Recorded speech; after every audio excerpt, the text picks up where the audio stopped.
Trading की, यानी विधायकों को खरीद कर विधानसभा में बहुमत साबित किया, जिसकी वजह से एक पीआईएल दाखिल की गई है सुप्रीम कोर्ट में। और जब तक उस पर फैसला ना आ जाए तब तक तमिलनाडु में राष्ट्रपति शासन लगाया जाए, ऐसी याचिका में मांग। समस्त प्रभु जीशुंकर बहुमूल्य नाम मोर आंतरिक नमस्कार। ख्रीष्टरे प्रिय भाई एवं भौणी माने, थलापति विजय निजर आसन को हरइबे कि थलापति विजय को सीएम पदरू हटाଯିब कि आज हूँ मूल प्रसंग। तबे प्रिय बंधुगण, प्रथमे मु आपण को गोटे वीडियो क्लिप मु देखैबी, जे से वीडियो क्लिप आपण देखंतु एवं आपण से वीडियो क्लिप देखिक डिसाइड करंतु प्रकृत रे थलापति विजय विपदर अछंती कि तांकर शासन तांकर सरकार वर्तमान विपदर अछंती कि। तबे चलंतु प्रथमे आपण ए वीडियो क्लिप को देखंतु, तापर आमे आलोचना करिबा। उनसे तमिलनाडु के इस राजनीतिक माहौल पर चर्चा करेंगे। पंकज जी, जो आरोप लग रहे हैं उन आरोपों में कितनी सच्चाई कितनी नहीं, लेकिन 108 सीटें लाने वाले विजय थालापति ने बहुमत साबित करने के लिए क्या कुछ जुगाड़ लगाया होगा, आपको कुछ समझ में आ रहा? देखिए, मदुरई निवासी एक एनएन रमेश हैं, उन्होंने याचिका दायर किया है।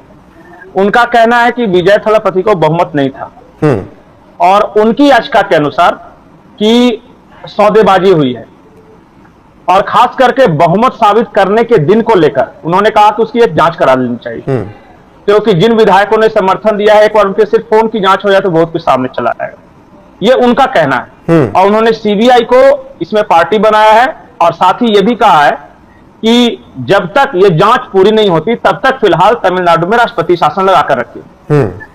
ये उनकी याचिका है, लेकिन रोहित, मुझे लगता नहीं कि इस याचिका में कुछ हो सके। अब तक जो मैं अपने अनुभव से बता रहा हूं कि ठीक है, बहुत सारी इस तरह पीआईएल दायर होती है, लेकिन अगर देखिए राजनीति में सौदेबाजी होती है, इसमें तो कोई दो राय नहीं।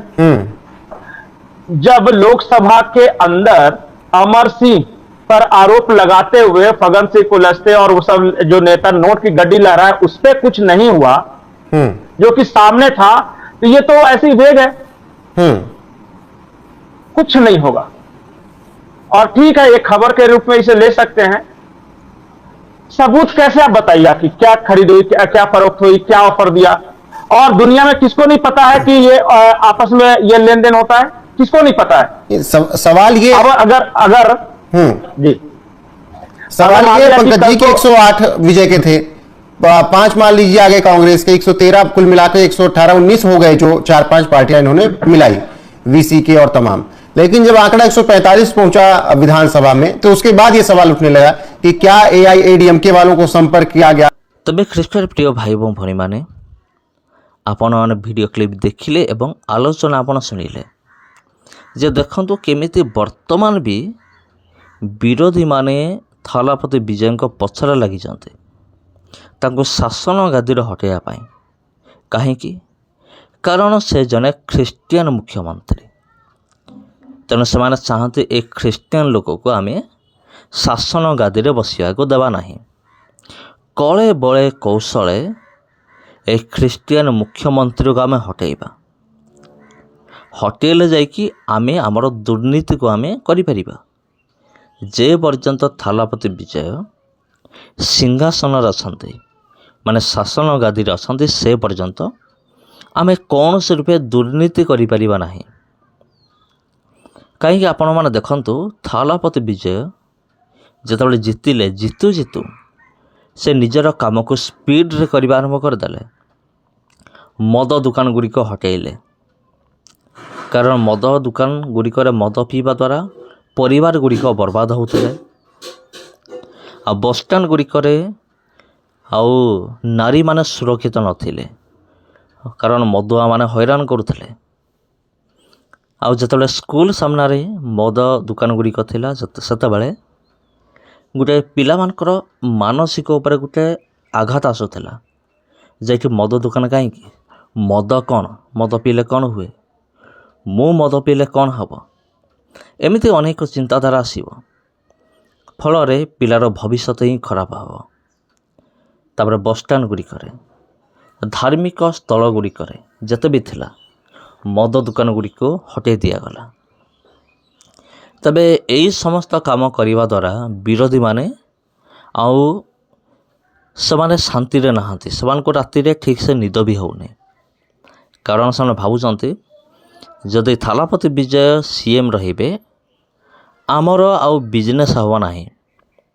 ଆମେ ଯେଉଁ ଇଲିଗାଲି ଯେଉଁ କାମ କରୁଥିଲୁ ସେଇଟା ଆଉ ହେଇପାରିବ ନାହିଁ। ସେଥିପାଇଁ ଜଣେ ବ୍ୟକ୍ତି ଅଛନ୍ତି ଯାହାଙ୍କ ନାଁ ହେଉଛି ରମେଶ ନାମରେ ଜଣେ ବ୍ୟକ୍ତି ଅଛନ୍ତି।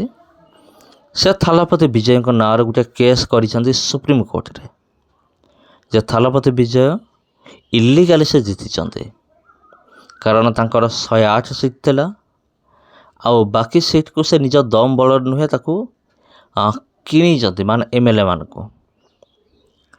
ଆଉ ଯେ ପର୍ଯ୍ୟନ୍ତ ସୁପ୍ରିମକୋର୍ଟ ଏହିସବୁ ନିଷ୍ପତ୍ତି ନ ନେଇଛି ସେ ପର୍ଯ୍ୟନ୍ତ ତାମିଲନାଡ଼ୁରେ ରାଷ୍ଟ୍ରପତି ଶାସନ ଜାରି କରାଯାଉ ବୋଲି ସେ କେସ୍ କରିଛନ୍ତି। ତେବେ ପ୍ରିୟ ବନ୍ଧୁଗଣ ଦେଖନ୍ତୁ, ଇଲେକ୍ସନ୍ ପୂର୍ବରୁ ତ ବିରୋଧୀମାନେ କେମିତି ମିଡ଼ିଆ ସାମ୍ନାରେ ଆସିକି ବଡ଼ ବଡ଼ ଭାଷଣ ମାରୁଥିଲେ ବିଜୟଙ୍କ ବିରୁଦ୍ଧରେ। କିନ୍ତୁ ଏବେ CM ହେଲା ପରେ ମଧ୍ୟ ଆଉ ସେମାନେ କିଭଳି ବିଜୟଙ୍କୁ ସେମାନେ ହଟାଇବା ପାଇଁ ସେମାନେ ପ୍ଲାନ୍ କରୁଛନ୍ତି। ସେମାନଙ୍କର ପ୍ଲାନ୍ ହେଉଛି କଳେ ବଳେ କୌଶଳେ ବିଜୟଙ୍କୁ CM ପଦରୁ ହଟାଯାଉ। ହଟେଇକି କ'ଣ କରିବୁ? ଆମେ ଶାସନ କରିବୁ। ଆମେ ବିଜେପିର ନେତାମାନେ ଆମେ ଶାସନ କରିବୁ। ଆମେ ଶାସନ କଲେ ହିଁ ଆମେ ଦୁର୍ନୀତି କରିପାରିବୁ। ଯେପର୍ଯ୍ୟନ୍ତ ବିଜୟ ଅଛନ୍ତି ଆମେ ଦୁର୍ନୀତି ଆମେ କରିପାରିବୁ ନାହିଁ। ସେଥିପାଇଁ ସେମାନେ କ'ଣ କରୁଛନ୍ତି? ଶାସନ ଗାଦିରୁ ହଟାଇବା ପାଇଁ ସେମାନେ କଳେ ବଳେ କୌଶଳେ ସେମାନେ ଚେଷ୍ଟା କରୁଛନ୍ତି। ତେବେ ଖ୍ରୀଷ୍ଟରେ ପ୍ରିୟ ଭାଇ ମୋ ଭଉଣୀମାନେ, କିନ୍ତୁ ଆପଣଙ୍କୁ କ'ଣ ଲାଗୁଛି?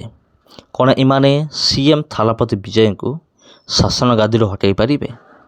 ହଁ କି ନାହିଁ କମେଣ୍ଟ ବକ୍ସରେ ଜଣାନ୍ତୁ। ଯଦି ଏହି କ୍ୱେଶ୍ଚିନ୍ ଆପଣ ମୋତେ କରୁଛନ୍ତି, ମୋର ଉତ୍ତର ଏହା ହେବ ଯେ ଏମାନେ ଯେତେ ଚେଷ୍ଟା କଲେ ବି ଥାଲାପତି ବିଜୟଙ୍କୁ ଶାସନ ଗାଦିରୁ ହଟାଇ ପାରିବେ ନାହିଁ। ଏଇଟା ହେଉଛି ମୋର ମତ। ତେବେ ପ୍ରିୟ ବନ୍ଧୁଗଣ, ଆପଣ କ'ଣ ଭାବୁଛନ୍ତି କମେଣ୍ଟ ବକ୍ସରେ କମେଣ୍ଟ କରନ୍ତୁ। ଆଉ ଯଦି এই ଭିଡ଼ିଓ ଆପଣଙ୍କୁ ଭଲ ଲାଗୁଥାଏ এই ଭିଡ଼ିଓକୁ ଆପଣ ନିଶ୍ଚିନ୍ତ ଭାବରେ ସେୟାର କରନ୍ତୁ। ଆଉ ଯଦି ଆପଣ ଚ୍ୟାନେଲକୁ ପ୍ରଥମ ଥର ପାଇଁ ଆସିଛନ୍ତି ଚ୍ୟାନେଲକୁ ସବସ୍କ୍ରାଇବ୍ କରି ରଖନ୍ତୁ। ସମସ୍ତଙ୍କୁ ପ୍ରଭୁ ଯୀଶୁଙ୍କର ବହୁମୂଲ୍ୟ ନାମରେ ମୋର ଆନ୍ତରିକ ନମସ୍କାର। ଭିଡ଼ିଓକୁ ଆମେ ଏଇଠି ରଖିବା। ପୁଣି ଥରେ ଭେଟ ହେବ ଆପଣ ସହିତ ଆଉ ଗୋଟେ ଭିଡ଼ିଓରେ ଆଉ ଗୋଟେ ଅଧ୍ୟାୟରେ। ସମସ୍ତଙ୍କୁ ପ୍ରଭୁ ଯୀଶୁଙ୍କର ବହୁମୂଲ୍ୟ ନାମରେ ମୋର ଆନ୍ତରିକ ନମସ୍କାର।